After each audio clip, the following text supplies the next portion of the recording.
It was a remote, high mountain area, and I was aware that there had been some strange goings-on in this area from accounts of other people who had been there. And it was a long hike in, and I got in there in the late afternoon. I set my tape recorder up. I put my mic, taped it to a tree a little ways away from where I'd be bedding down, and then proceeded to wait along and see what developed. Al Berry recreates for us what happened on the night of October 21st, 1972.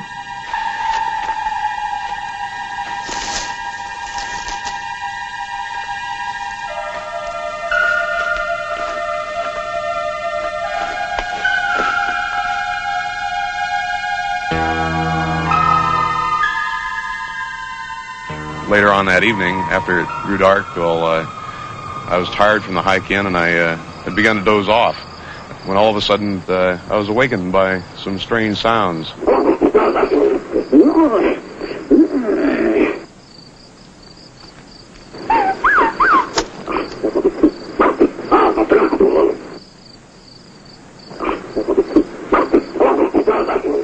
was very startling. I didn't know what to think. I had very mixed emotions. On one hand, I was wondering, well, could somebody possibly be out there doing it, some human being? And on the other hand, viscerally, my knees were shaking and my insides were turning a bit, and I was wondering if maybe what I was hearing was some creature that was stranger than anything that we knew.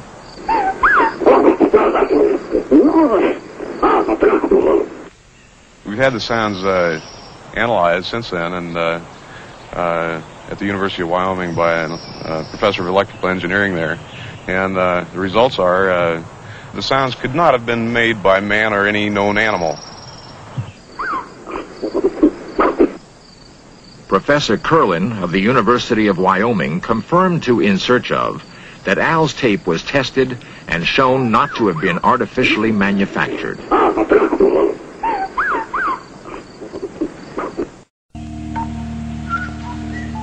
As you know, for centuries, we've had reports of large, man-like creatures coming from the Pacific Northwest. Reports from reputable individuals from all walks of life. And in investigating these, I've been struck by the consistency of the reports, the physical appearance, the behavior patterns, and by the sincerity of the people that I've talked to. All these people can't be lying.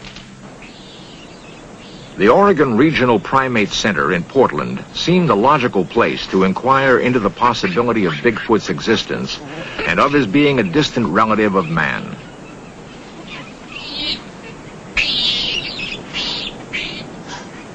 Is it conceivable that a form of man-ape has persisted in the wilds of the Northwest for eons? And if it does exist, how could it elude capture by scientists or killing by hunters? The questions were put to the center's director, the distinguished zoologist, biologist, and primatologist, Dr. William Montagna. The elements that would make me believe the existence of such creatures would be, for example, artifacts. Human beings, singularly, are deprived of weapons, but they have the best weapons of them all. They have a pair of hands with which they make weapons. And these hands are intimately attached to the central nervous system, and therefore they don't need natural weapons. And we have found absolutely nothing that has been presented, at least, as evidence that these creatures are in existence.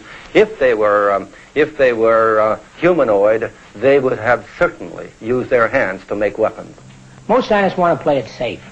They want to be sure that they're delving with something that they can actually draw a finding and a conclusion. I am not the specialist in hallucinations.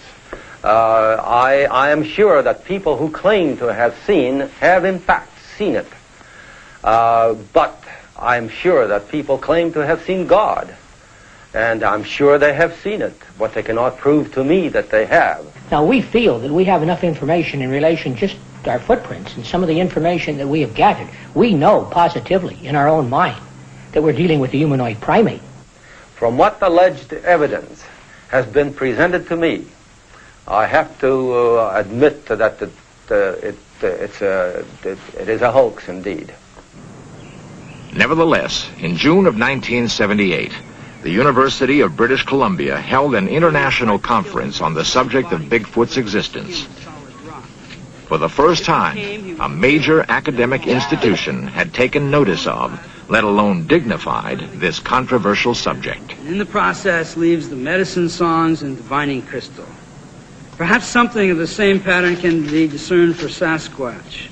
According to Wayne Suttles' presentation last night, the image of Sasquatch has changed over the years. Bigfoot Sasquatch Information Service Incorporated has the largest files on Bigfoot Sasquatch research in the world. I really think there's a metastructure to it. You know, the papers are arranged in lives. The conference ended with no official conclusion as to Bigfoot's existence or non-existence. Particularly when there's been a sighting. As laymen mingled with professional investigators, however, Bigfoot believers were encouraged by a sense that a new degree of credibility had been brought to a subject heretofore considered only a myth. The scientific community is still, to say the least, skeptical. We're going to be making a presentation on Saturday, and hopefully, we'll get the sounds out and in front of people where they can hear them as they're recorded. I read the summary, and it's very interesting. It looks as though it might be onto something. It really does. For the Indians of the Pacific Northwest, there's never been any doubt that Bigfoot or Sasquatch shared the woods with them. Numerous totems reflect their impressions of the creature over the centuries.